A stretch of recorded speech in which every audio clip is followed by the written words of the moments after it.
meeting to order. Let the record show that a quorum is present and the notice of this meeting has been posted in accordance with the Texas Open Meeting Act.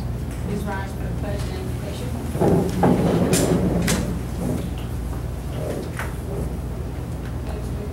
To the flag of the United States of America, and to the republic for which it stands, one nation, under God, with liberty and justice for all.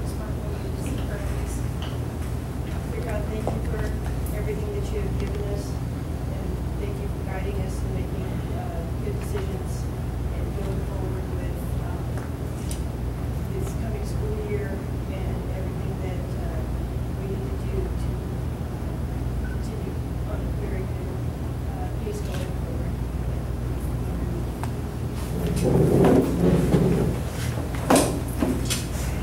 Got public forum, Mr. Allen.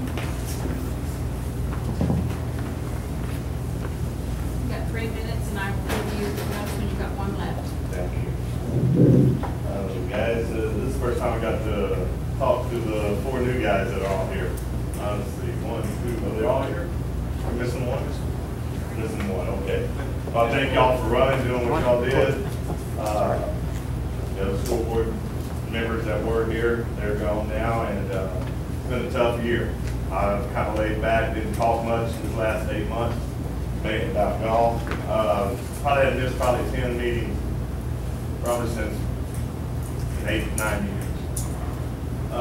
What I'm talking about is the golf. We had a hell of a golf team this year.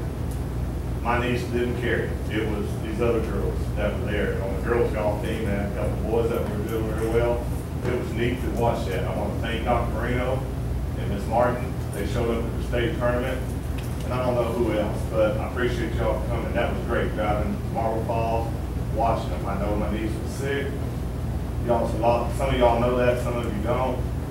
These other girls, there's 3 or 4 other girls there got a chance for a full ride scholarship. And what I'm going with on all this, sports isn't just sports. Pay that $5 or $10 or whatever for the football stadium to help pay for the lights. Football, volleyball, every one of those sports is so a kid can pass on and get to college and use that money to go to school and get an academic degree. If they go on somewhere, coaching or whatnot, a lot of people are forgetting that. All these different sports are for that academic money, or that money to come from a scholarship. I think we've dropped the ball on that. I watch these boys. Now my niece is going, she got full ride. There's a lot of kids, there's 2 or 3 other girls that are going to get it in golf if they just get the right instruction. There's some other kids in soccer that I've talked to. I see a bunch. But people call me. I don't have any kids. I've never had any kids. And that's what I'm here about. I'll have to finish this paper the next month. But as we see, we got to get out last period to go golf. And I fought that for 6 years. When my niece was in 9th grade, 10th grade, I couldn't go pick her up and take her to golf. We are not getting out there to golf. This year was a little bit better. We got to go 1 day a week. You got to go 4 days a week to golf, to go play 9 holes. Cuero does, Gonzalez does. All the schools touching San Antonio does. But anyway, that's it. On golf, I want to thank y'all very much for being there. Ms. Martin knows that from River Crossing. These kids have got to get out to golf. And the coaches we need a full-time coach, not a football coach coming to teach golf. Because that's what we had for 7 years. And didn't do nothing. Joshua came in here, he kicked it. Now he got a big job in Virginia. He teaches 2 classes and he's golfing the rest of the time. And it was sad we couldn't keep him because he cared about these kids. Time's up, sir. And it's great. Thank you. Nice meeting you. I didn't get to talk to you. Thank you. I'll talk to you all next month.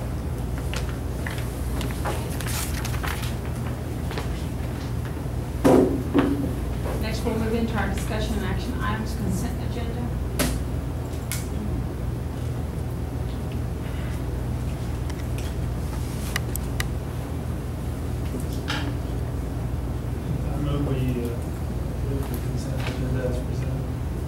I'll second that. I have a motion made by Mr. Barnett, second by Mr. Daggy to approve the consent agenda as presented. Any discussion or questions? All those in favor? Motion carries 7-0. Next Next, consider and take possible action on modification of the high school dress code. Dr. Moreno? Good afternoon, or good evening, trustees and community. Wanted to bring this up as far as a topic to consider take possible action on modification of high school dress code. One thing to look at here, although I did place high school dress code, I may have to address it again. It's more of a secondary dress code. We look at our junior high and high school so we can align our practice. There's a couple of topics that after reviewing with our administration and looking at some trends as far as what we're seeing, we wanted to actually bring this forward because culturally within Vernia ISD, I know that a couple of things that we're going to talk about today have been standing for quite a bit some time. And so I thought that the best thing to do is to bring it to you as trustees. We can have a discussion on it, see what your feelings are, and then from there we can proceed. Now, when we look at the dress code policy that we have, it's FNCA local, and the purpose is that the district's dress code is established to teach grooming and hygiene, instill discipline, prevent disruption, avoid safety hazards, and teach respect for authority as far as the requirements to be a student here at Vernia ISD. If you look at your packets or even on board book, you'll notice that there's a couple of redlined areas that I wanted to talk about today and kind of get your opinion on that, and then go from there as far as a final decision on what we do in moving forward. Now, normally, again, this falls under the administrative or dress code, student code of conduct, or student code at the campus level. But again, I felt that it's an important topic to bring up to the board just because, again, it's been like this for quite a few years.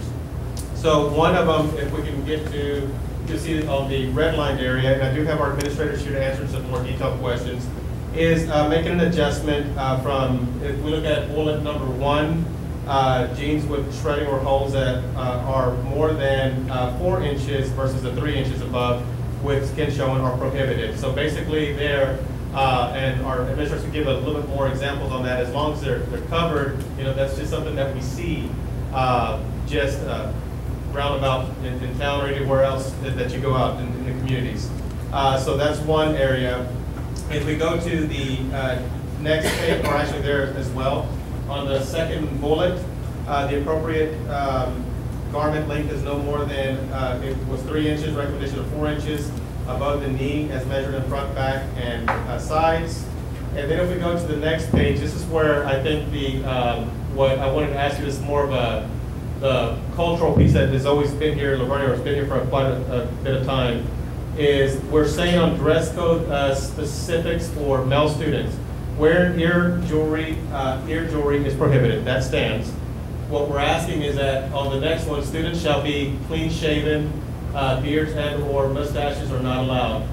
And part of the reason that's being brought up, and that of course is more at the high school level, is just because of the time that is taken in the morning to be able to address that particular topic, and also that students or male students may not have ponytails or buns.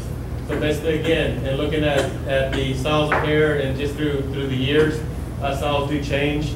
Part of the changes are that you will see, I guess what they're called is man buns or something to that effect. It's just, again, the change in the hairstyles that you see. So part of that discussion, I want to get your feelings, see what you think, and then our administration can give us a little bit more detail. But just to give you a little bit of the stats that they have as far as what the time that they're addressing these, and with consequences, is from August to January alone, there were over 61 incidents. And then, of course, if they continue to have the incidents, there are consequences that go along with that. But also, when you look at it minute-wise, instructional time as a whole, that they're out of the classroom versus being in the classroom, it's over 1,300 minutes when you look at it as a whole, or close to 23 hours. So the main focus for us is to keep the kids in class. Again, our administrators would have judgment as far as what's acceptable and what's not acceptable, but I wanted to get your opinion on this topic. And administrators, can I come up just for a second? Was that 61 incidents related to any item on the dress code or specific Just items? specific to shape. And that's high school, not junior high. And that's, we furnish razors, we furnish shaving cream. Some have their first shaving lesson up in the front office. Some take 30 minutes to shave, and so they're missing majority of their class. Some of them take an hour, some of them just say, I'm leaving school today because I'm not shaving school, finishing a razor. So we have a lot of issues with shaving. When my administrators could be doing walkthroughs, could be dealing with other discipline issues, could be making phone calls, could be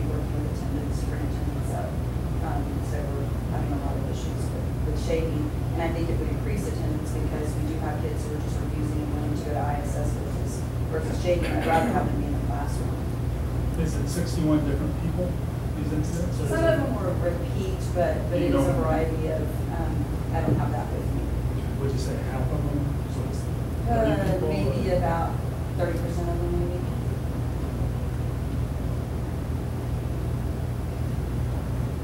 How do you feel about the idea that they're failing to comply with rules that are known from the beginning?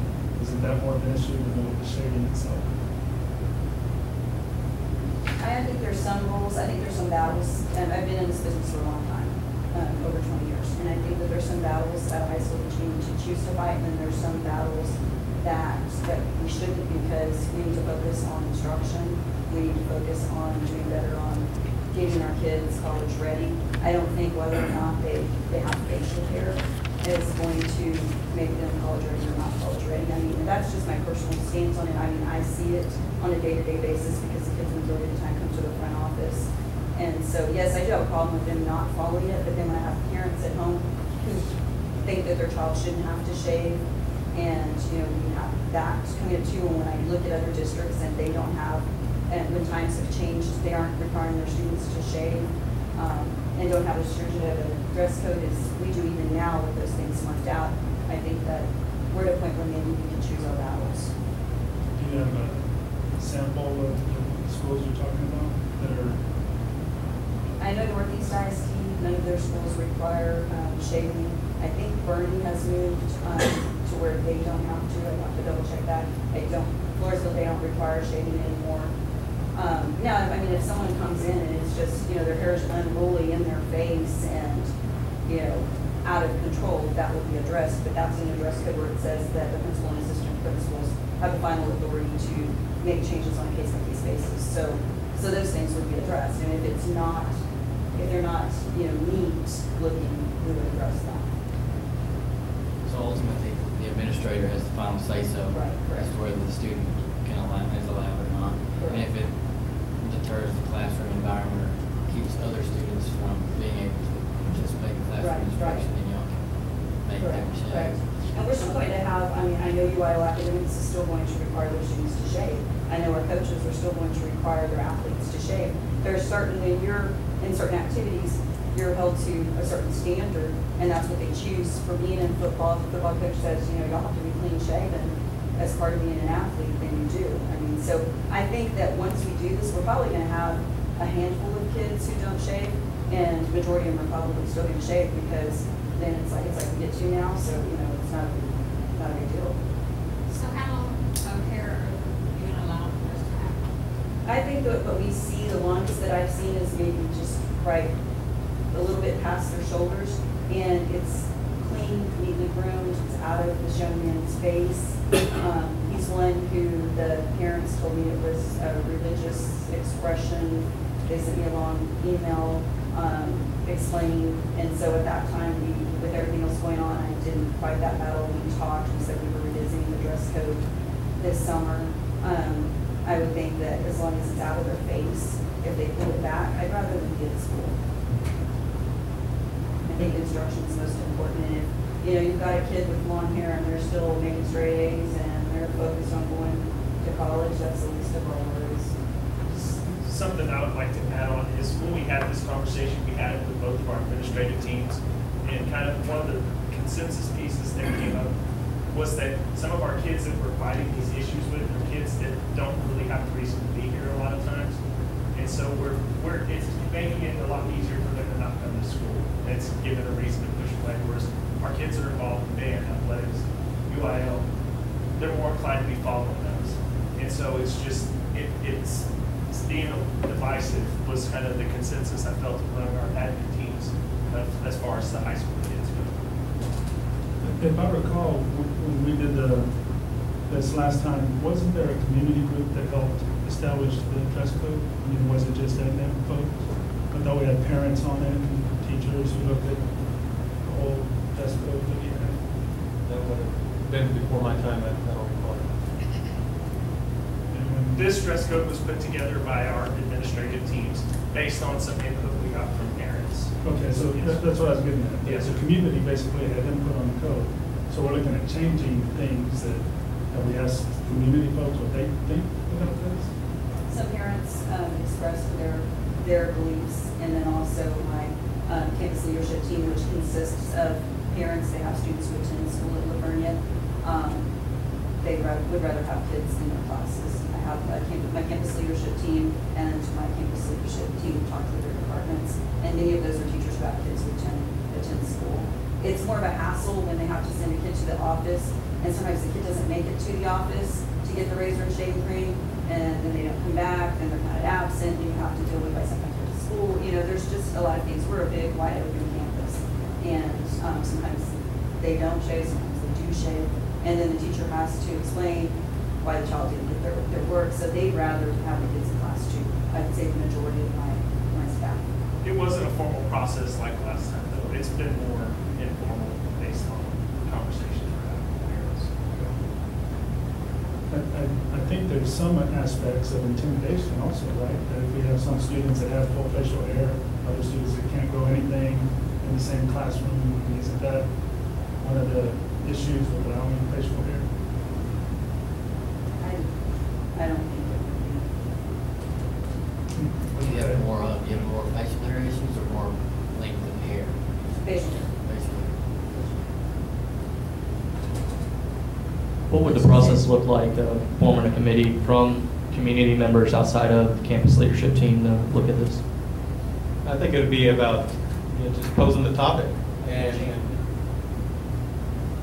You're saying it has to be done? It has to be done by the start of school? Our handbooks are pretty much done right now. We're just waiting on dress code before we post them, because we have prep days coming up in 2 weeks, and we'll try to have the handbook forms ready for parents by August 1st and have those posted. So the handbooks are ready. We're just waiting on the dress code. And are these the only changes to the handbooks? Everything else we've made changes. We follow the model student handbook. So there's other changes in it? It could be, just minor things to do with the student code, related to the student code of conduct, just minor stuff that changes each year, and we get that from the state. And that handbook does not have to be board approved. They're just bringing How that. do we improve this? Students are not. Student code of conduct. It's based on the TOSP model handbook, so it's the legal jargon from TOSP that changes to reflect whatever changes were in Texas Education Code. They change the language, and then we include that. So they're basically bringing this to us just to inform us and to hopefully get our blessings on it. So every kid that was involved in not shaving was not an athlete? I'm Oh, there assuming? were some athletes, yes. There were some athletes, but remember, we went through a transition. No, it's hard to tell, but there was a time where I was clean shaven. We did have a change, the change in directors and interim and stuff, and so we might have seen more athletes during that time. But in high school, this pretty much happened one time to a young man in high school. They were sent to the egg shop with one of those 99-cent big razors and cold water to get it done. That happened one time, I guarantee it won't happen again. We have the cheap big razors, the only thing different is we give them shaving We cream. didn't even get, if there was some hand soap, hopefully you had some hand soap. We buy the cheapest ones we can get at the dollar store. Yeah, I have a hard time with this, especially with parents. Y'all have a job to do. Parents don't run this school, y'all do. That's how I feel. There has to be a set standard to where these parents don't come up here and try to run the school. And I know this is a very little, like you said, it's very small. But it's just a stepping stone to y'all not being able to do y'all's job 100%. That's how I feel. Students come to school to learn. They don't come to school to show off their goatee or their mustache or their long hair. They're here to learn. And I see no reason for that to ever be taken out of that school. That's just my opinion. On top of Drew's point, you said you're getting students ready for college. Well, not every one of our students are going to college. They're either going to military or they're going out in the working world. So part of that is life lessons into working world. Obviously in college you can go to school wearing anything you want, but holding a steady job most of the time, True. I'm not You're gonna have trying to be Oh, I two-faced here, but, these kids are grown men, they can make their own decisions. But right now, But it's I can not the also time. see, I can also see the others, I can see y'all's standpoint. You got kids, if the kid drops out of school, who gets hammered for that? Y'all get hammered for it. Who And gets if a kid hammered? gets, if he drops out of school because he's made the shade, And I would much rather have the kid in school. He may not be college bound, but at least he's gonna have a diploma when he graduates. I think can we're see- looking at a kid drop out of school because he has to shave. And I just I've use seen- college as an example, Mr. Dayton, because I do know they go other places other than college. That was just an example. And I have had kids in my previous district who dropped out of school because they haven't cut their hair. And here we do have some kids who are at risk. Our population is changing. And we saw that this year when we had the 19-year-old students who enrolled in school but hadn't been in school since 7th grade. And, these are grown men coming in, and I was happy that they wanted to come and do something with their lives and get their diploma. And so, this is, a 19-year-old who has facial hair but wants to do better in his life. Am I going to battle with that kid about shaving, or am I going to have that kid come to school every day and get the diploma? There's one of them who's already finished, one of them who's already completed 2 grades of school through Edgenuity, and it's because I haven't really pressured them, and told them, okay, you need to shave, but it's not I'm going to send you home. I'm going to send you home. It's, I've worked with them. It's not going to put you in ISS. I think that we need to look at our population changing, and I think we need to look at times changing. My husband has a very good job, and he doesn't have to shave. And, my brother-in-law's got a very good job. He doesn't have to shave. So we just have to look at what battles we want to fight. I know attendance at the high school needs to go up, and I'll say our attendance dropped. And we need to focus on attendance versus focusing on having to deal with kids, teaching kids how to shave for 30 minutes, or having to battle with the kid who needs to shave, or, we shouldn't be buying razors. Keep them at home. Yeah. Simple. So you might be Keep right. their butt at home Okay? until they can shave and return and follow the rules. And when my attendance drops. So, Hey, if they think they can go somewhere else, that's just how. Whatever the rules are should be enforced, and if shaving stays, then it should be enforced. If it's taken out, then not, right? And what we need to teach our students is compliance to the laws. What we need to teach the parents is compliance to the laws. And if they all agree to the handbook, when the year starts, they sign whatever they send in, say we know the rules, or what have you, and, so. Whatever the rules are, we need to enforce them. Right. And I Those think. are our rules. Well, Like, wait. attendance is a state. No, Law, our we want rules, them to whatever, post attendance. whatever the rules Right. are, we need to enforce them. Either the state, the city, if they have rules, or the school district, whatever the rules are. it's- Right. And we're asking to change, what we're doing is we're wanting to change with the times. We're wanting to have our administrators in classrooms more for instructional purposes. We're wanting to do better with T-tests and the reflective pieces with T-tests. We're wanting to improve instruction, in turn improve scores, and make our students college and career ready. We're not wanting to spend all of this time on hair and shaving. We still have a dress code in place. We're still saying that there's things that they need to follow. We're still saying students need to be in class. They need to be in class on time. They need to follow the student code of conduct. The student code of conduct does not include shaving, hair length. We're just saying that we want that to be something that we look at removing from our dress code. Apparently, y'all have the ability to do that if you like. I think you heard Amy's and some others, so. I see exactly what you're saying, but I see what you're saying. I think the root of the problem is the lack of discipline and respect that those kids have. It's shaving, I'm gonna wear a t-shirt that has something written on it that shouldn't be written on it. I'm gonna talk to a teacher and be disrespectful. It's a bigger problem than just shaving. I think what we have to really boil down to is teaching kids respect. Those same students that are trying to break the rules that are up there are going to find ways to test you on the length of the hair or the beard whenever it's up to your final call anyway. So it's going to be the same kids.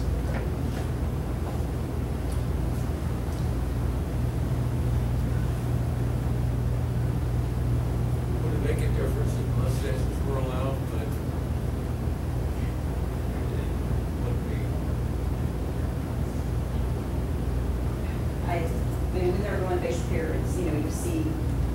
facial hair, that's what we're calling it. When I'm walking around cafeteria, okay, come on, you need to come in, come in, come in. And I'm rounding up kids to go and shave. Or in the mornings, I'm catching kids in the foyer, let's go in and let's shave. And it's more than a mustache. I don't know.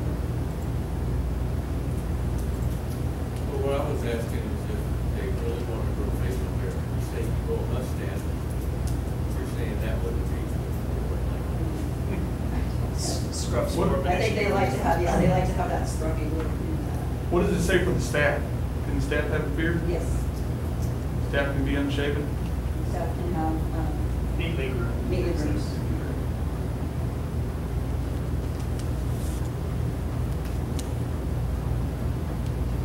Well, trustees, I mean, and again, I can tell that this is a topic of discussion, and that's part of it. I mean, that's part of what we do as far as changing, when we look at the culture that we establish, the expectations that we set, and where we start heading in the future. So it's a balance of opinion, again, on those ends. So again, but we have a governing body to help us, in part of that decision-making that we have. I can see that it is something that would need some further discussion. Although, yes, we are on a short timeline.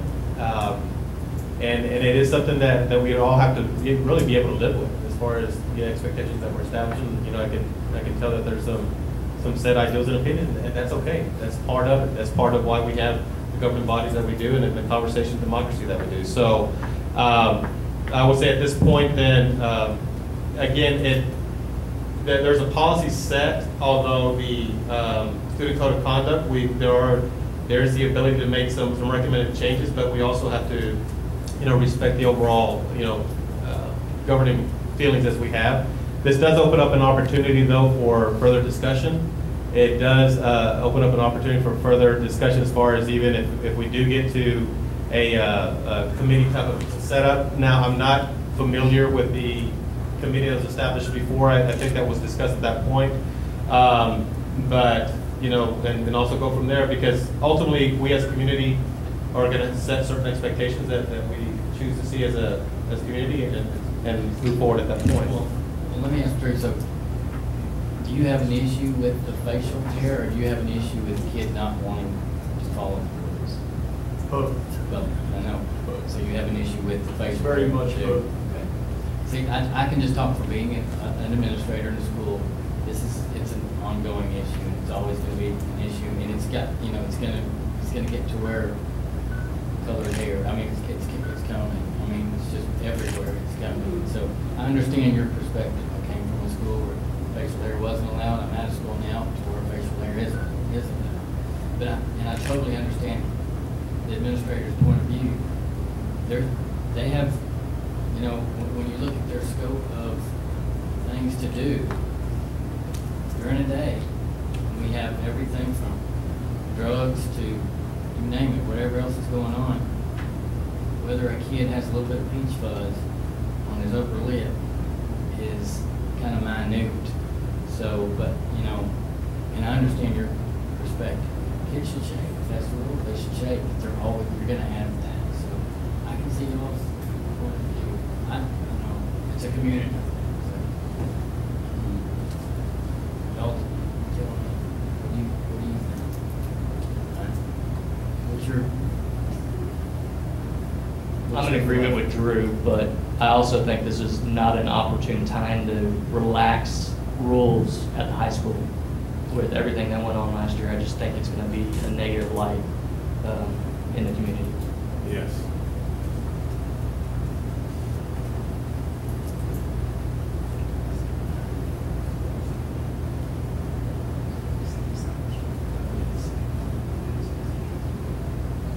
So do we need to move to table this? It didn't sound like there was a motion or anything that we needed to file on it.